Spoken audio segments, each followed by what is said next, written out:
বাইকের চাবি কেড়ে নেওয়ায় বচসা, সেই থেকে হাতাহাতি, তারপরে ছুরির আঘাতে মৃত্যু এক যুবকের। শনিবার গভীর রাতে ঘটনাটি ঘটেছে বারুইপুর থানা এলাকায়। ঘটনায় তীব্র চাঞ্চল্য ছড়ায় এলাকায়। স্থানীয় 3 যুবকের বিরুদ্ধে খুনের অভিযোগ করে মৃতের পরিবারের এবং সঙ্গীরা। তদন্তে নেমে বৃহস্পতিবার অভিযুক্তদের দিয়ে গোটা খুনের ঘটনার পুনর্নির্মাণ করালো পুলিশ। পুলিশ পুনর্নির্মাণে এসছেন। গত 17ই আগস্ট গভীর রাতে ঠিক এই জায়গাতে দক্ষিণ চব্বিশ পরগনা বারুইপুর মদারহাট যে টগরবেড়িয়া স্কুল, সেই টগরবেড়িয়া প্রাথমিক স্কুলের সামনেই কিন্তু এখানে নৃশংসভাবে খুন হতে হয়েছিল শুভঙ্করকে। শুভঙ্কর রাত্রেবেলা কাজ থেকে বাড়ি ফিরছিল, বাইকে ছিল আরও 2 বন্ধু। ঠিক এই জায়গাতে এখানেই যে এই যে পুকুরের পাড়ে যে টোংটা রয়েছে, সেখানেই কিন্তু ভূত এবং জগবন্ধুর সঙ্গে অরূপ পাতালি 3 জনই এখানে বসে মদ্যপান করছিল, এমনটাই কিন্তু স্থানীয়দের কথাবার্তা থেকেই উঠে এসেছিল।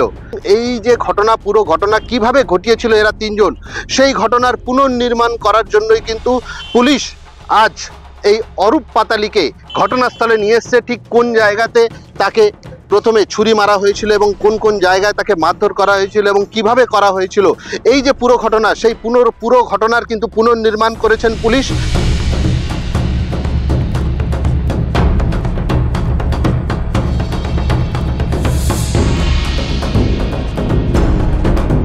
এখানে যে খুন হয়েছিল সেই ঘটনায় 2 জন গ্রেপ্তার হয়েছে, কি বলবেন?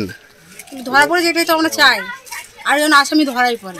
আরো একজন আছে, আরো শান্তিকে মানে এলাকাটা নিস্তব্ধ হলে আর খুব ভালো হয়, শান্তিপূর্ণ থাকে, এইটাই চাই আমরা, আর অন্য কিছু চাই না। এখন কি এখানে আরো অন্য মদ টদ খাচ্ছে? আর কেউ থাকে না। ওই ঘটনার পরে কোনো আমাদের যে ছেলেগুলো পাবলিক থাকতো, খেলাধুলা করতো, সব বন্ধ হয়ে গেছে ওইদের জন্য। আর আমরা তো বার হতেই পারি না ভয়তে। আর এটা যে ধরতে পারছেন তাহলে আতঙ্কে আছেন। এখনো আমরা ভয়তে আছি। ধরা পড়েছে, 2 জন ধরা পড়েছে, আমি খুশি। আর একজন ধরা পড়লে আর খুশি। এলাকায় শান্তি ফিরেছে? পুলিশ এই যে ধরেছে, গ্রেপ্তার করেছে, এলাকায় শান্তি ফিরেছে? হ্যাঁ হ্যাঁ হ্যাঁ।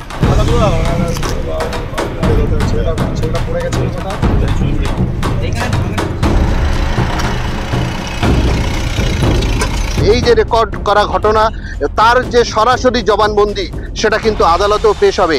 তবে পুলিশ কাজে থেমে নেই।